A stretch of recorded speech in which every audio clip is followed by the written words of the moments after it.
Alright guys, welcome back to another episode of In the Woods with James. Today is nice and sunny, it's kind of warm. We're going to be adding on to our outdoor skills that I'm trying to teach you. Today we're going to be talking about fire building and building a fire in an existing fire ring. Alright, so we're not talking about going out in the woods and just making your own fire ring or just plopping down a fire anywhere. Today we're just really talking about building a fire in an existing fire ring that we already have down here at the Conestoga Wagon Campground. So first thing, let's pause before you go run grab your Bic lighter or your kitchen matches. Stop. Let's go get your mom or dad, your grandparents, responsible adults. Say, hey, can we watch this video? Can we learn how to build a fire, and can we try to do this together later on? So go find your parent, let them watch this with you, and then they can decide if this is something that you can do later on, maybe this evening. Alright guys, so first thing we need to do is our site preparation around our campfire ring. So before I turn the video on, I already went ahead and I raked around the entire ring. I got about a foot wide path out of the way of getting all the grass, and then I went a little bit further than that and raked into the grass and got rid of all the dead grass that was weed eated and mowed that's been blown over here. And so I kind of have a nice kind of fire break going around here. It's got a rock ring around it, and then ours has a nice steel ring around that to try to contain the fire so it can't jump out of it. This is all just preparing just in case the fire does decide to shoot an ember out or the wind blows anything out of the fire, that we have a little bit of safe space to keep the fire from spreading or doing any kind of harm. Also, I have over here, I have 2 buckets of water and I have my rake so I can put the fire out if it gets out of control, and when I'm done with the fire I can douse it and get rid of it. So we're preparing our site, we're making sure that we have some way to put the fire out, and then after that we're fixing to get ready to find our firewood. Let's talk about the fuel for the fire. There's 3 main kind of groups of fuel that we need to help start the fire and to get it started efficiently and effectively, okay? So the first thing that we have is our tinder. Tinder is little tiny twigs about the size of a piece of pencil lead, okay? So we're looking for lots of little tiny twigs called tinder about the size of a pencil lead. This is going to help get the fire started first, and then it's going to catch on the next fuel. So that next kind of fuel we call is kindling. It's about the size of my pinky. So you can kind of see this piece of wood, and my pinky is about the same size. So we're getting about a nice pile for each size. The piece after that, we call it the fuel wood. I call it the firewood, and it's bigger than your pinky, so we're thinking about the size of your thumb going up to about the size of your wrist. I'm not building a very big fire today, so I just grabbed a little bit of it.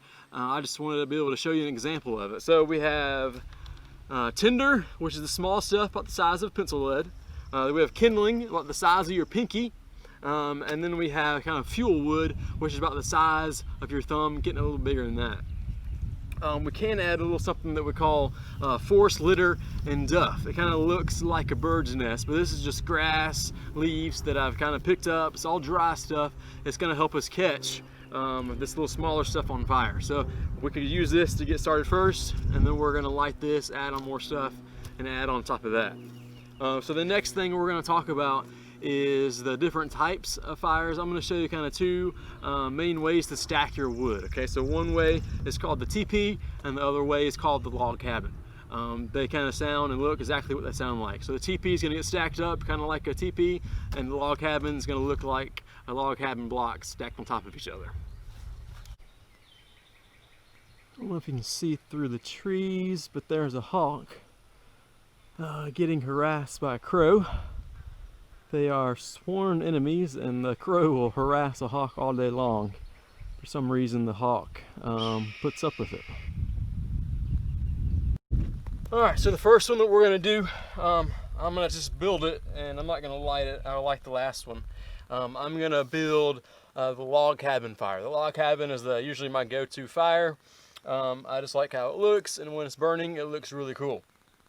So what I like to do to start my log cabin, I'm going to take 2 of my bigger fuel, my firewood, and I'm going to kind of start my base right there. It's going to be my base. I then like to take my kind of bird's nest, my duff, and I'm going to set that right in the center.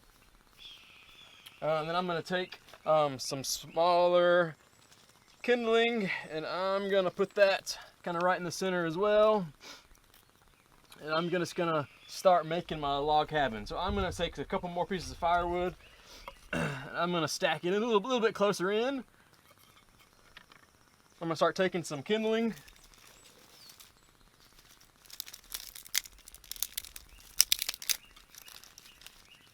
And I'm gonna kind of just let this pixie stick down.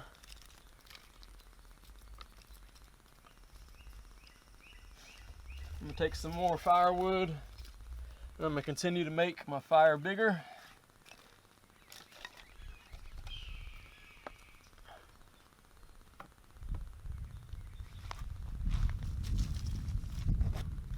Take some more kindling, and I'm gonna stack that inside my firewood. I'm gonna even crisscross it a little bit.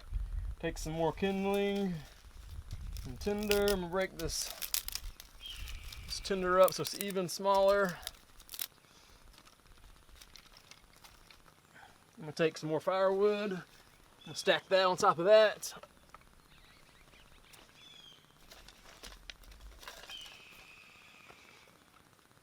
And you can see it's starting to look like a fire, like a log cabin. I'm gonna stack some more tinder on top of that. And so now, if I was gonna light my fire, I would boom, strike my match, have my lighter. I'm gonna light it from right here in the bottom, and it's gonna start building and spreading its way up to the top. You can see there's lots of ways for air to get in. So the airflow, the oxygen is really good. My heat source is that match, and I have plenty of dry fuel to catch on fire. And I can always just keep adding and keep building a taller fire. And so that's a log cabin fire. We're gonna start with those firewood pieces, making our kind of a log cabin shape, stacking crisscrossing. We're gonna add in some tinder and some kindling in the middle, and we're gonna just keep on building it taller and taller. All right, so another thing we might need to know or talk about is the fire triangle. The fire triangle is kind of where we get the fire. So if we don't have any of the fire triangle pieces, there is no fire, okay? So there's three different parts. We have to have oxygen, and so that's plenty around us, but just because we have it out doesn't mean that there's plenty of oxygen where we're trying to build the fire. So if we have tons of logs and debris and everything's piled up and it's very tight and there's not enough oxygen in there, the fire's not gonna light. The next thing we need is fuel. So we need some kind of fuel that's going to burn. So it's got to be flammable, whether it's twigs, big logs, it's leaves, it's grass, things that are dead, things that are going to burn. If it's wet and it's damp, it's not going to burn. So we need oxygen, we need that kind of the fuel source, and then the next thing we need is the heat. And so we're going to provide the heat, whether it's via a match, a lighter, some kind of flint and steel, or some kind of ferro rod. That's going to provide the heat to get everything going. So we need three different things to make the fire go. We need oxygen, we need the fuel, and we need the heat. Without one or the other, it's not going to work. And so we're going to try to put all those together and make a fire today. All right, so this last one that we're going to do is going to be the TP fire. I'll actually light this one. So again, we're going to start off with my kind of grass, kind of duff ball. I'm going to set that in the center. I went ahead and I found some what's called a fat ladder. It's kind of my trick to lighting a fire. It is a piece of pine, an old rotted pine. There's still plenty of kind of resin and kind of the sap still in it, and it lights up and it keeps a really good fire. I'm going to take that and I'm going to set that inside it. You can see I'm already trying to make kind of a pyramid shape, okay? I'm kind of picky when I do my fires. I want them to look really nice. I want to impress people with my fire building skills. So I've practiced a lot, and I like keeping it nice and pretty. I'm going to take my my tinder, and I'm going to keep kind of building around that, keeping up with that that TP look, and I'm just kind of building around it. Some people, they would just take their kindling and dump it on top of it.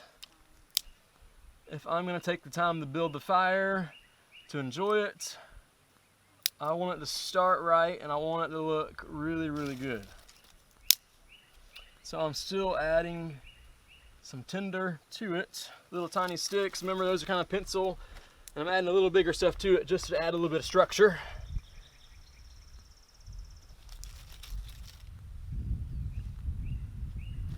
So when we're building a fire, we want to think about how long is this fire gonna burn? So if I'm throwing 20 pieces of firewood, and I mean like big chunks of firewood on here, it's gonna burn a long time.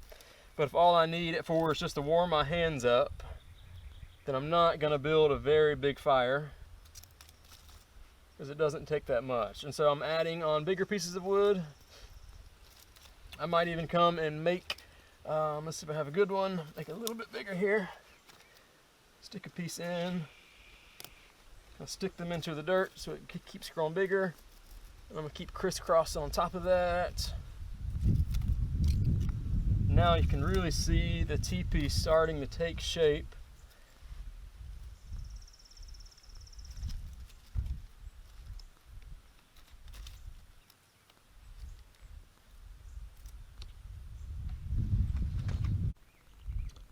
All right, so you can kind of see the definite kind of teepee shape of it.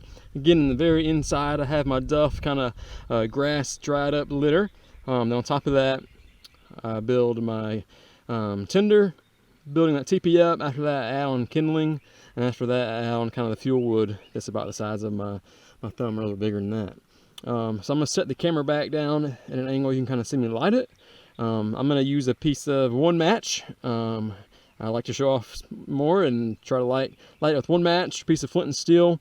I'm an East Coast guy, so I only need one match. If I was out on the West Coast, I would have to have an East Coast guy light the fire for me. So again, I'm gonna set the camera down and we'll see if we can't make this fire light.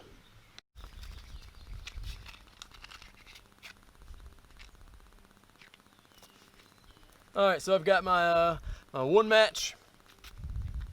It's a little windy, so here we go. We're gonna try to give it a go.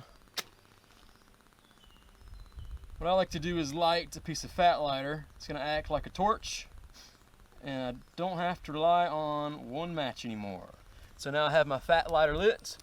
I'm gonna try to stick this in there.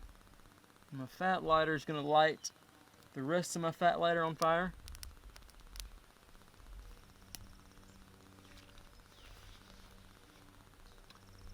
So there's plenty of oxygen getting through there.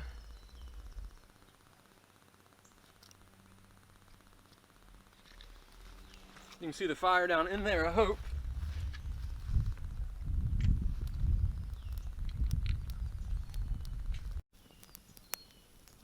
So you can see the fire is growing as it's burning up the smaller wood, as it's burning up that tinder.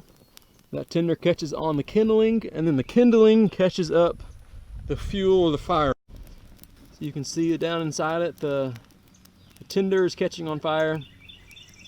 Tinder catches the kindling on fire, and that kindling again turns in and it catches your fuel or your firewood on fire.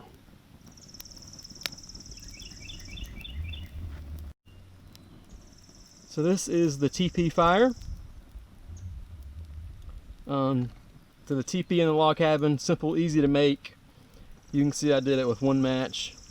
I used my little secret treat of fat lighter to help act as a torch, and you can find all this wood through the forest. So I walked maybe 100 feet and found everything, didn't have to split any firewood, and I got a fire.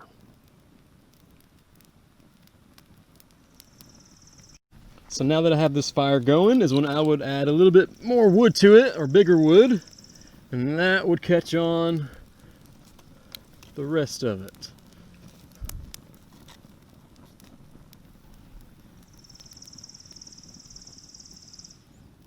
You never want to walk away and leave it unattended, right? So if you get it started, you want to stay with it until that fire is done completely out. If you didn't and you walked away, that fire could jump out of that fire ring. It could catch on this grass, the pasture, the woods, and that could just spread out a whole lot of other places. Another thing you need to do is make sure that you can light a fire. So I called, or actually I went online and I got a burn permit for the day. I went to the Georgia Forestry website, did a quick little form online. They give you a permit number. It kind of lets them know that you're burning in the area. Are times of the year when you're not supposed to burn, and you can kind of, when you call, they'll let you know and they'll tell you about all that cool stuff. I learned how to build a campfire when I was a young kid. I was probably in Cub Scouts. So by the time I was a Tiger Cub all the way to an Eagle Scout, even today, I've built hundreds and hundreds of campfires. I've even built campfires for people that have no clue how to build a fire. So it's a great skill to know how to do. You never know when you're going to be in a situation when you need a fire, or when somebody needs a fire and they don't know how to build one. You can step in, you can show them how to build a fire, you can give them some instruction, and you'll just be a cool person for doing that for them. So find your supervising adults.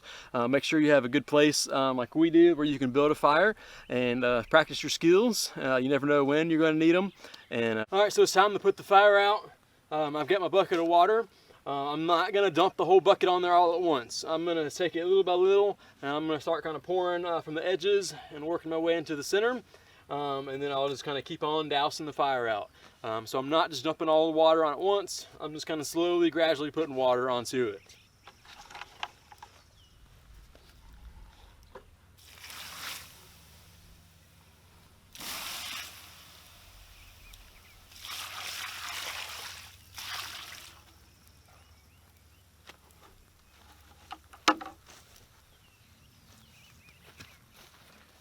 I'm also going to take a rake or a stick or shovel, and I'm just going to grab all that wood, and I'm going to mix them all together, make sure everything's good and wet.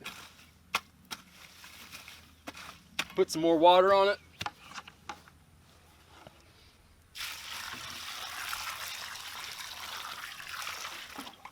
I'm going to mix that in, give me a good old slurry going.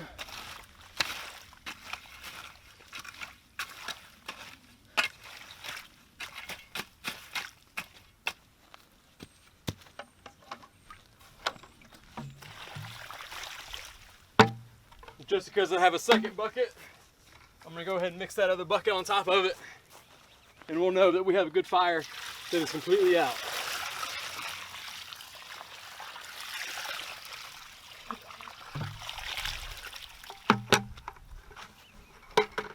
So that fire is completely out. It is nothing but a slush bucket right now.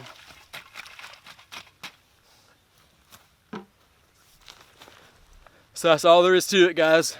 You're gonna make sure that fire is completely out. It is cold out. I can take my hand and I can put my hand down in that water. It's pretty much a little lake down in there right now. Nothing's gonna catch fire. So always make sure you got your bucket of water, your rake, shovel. It'll help put that fire out just in case you need to. That's it. Hope you had fun. We'll catch you next time, and we'll learn some more outdoor skills together. We'll see you guys. All right, so I'll leave you today with this one last thing, just to lighten up the mood just a little bit. With all that we got going on, the corona, the tornado coming through kind of the Thomas and Upson area, I decided to install a weather station here at the farm. And this is the oldest weather station I've ever seen, I've ever heard about, the most correct one that is out there, okay? You'll see these at all summer camps, at all Boy Scout camps, any overnight camp. They're going to have one of these installed at their place, right? So this is called the Weather Rock. All it takes is building a little tiny tripod, and you're going to tie a rock to hang down, all right? So every single morning when you come out, is the rock wet? If the rock is wet, it rained. If the rock is still wet in a little while, it's still raining, right? If the rock is dry, it didn't rain last night. If the rock is moving back and forth a little bit, it's windy. And if the rock and the whole thing has disappeared, you need to run. All right, something's coming. So again, if the rock is wet, it's raining, or it has rained. If the rock is dry, it's nice and sunny out. If the rock's moving, it's windy. And that's about it. That's the Weather Rock. That's all you need to know to install your own weather station at your house. So go build a tripod, tie a rock to it, and there you go. You got a weather station or a weather rock.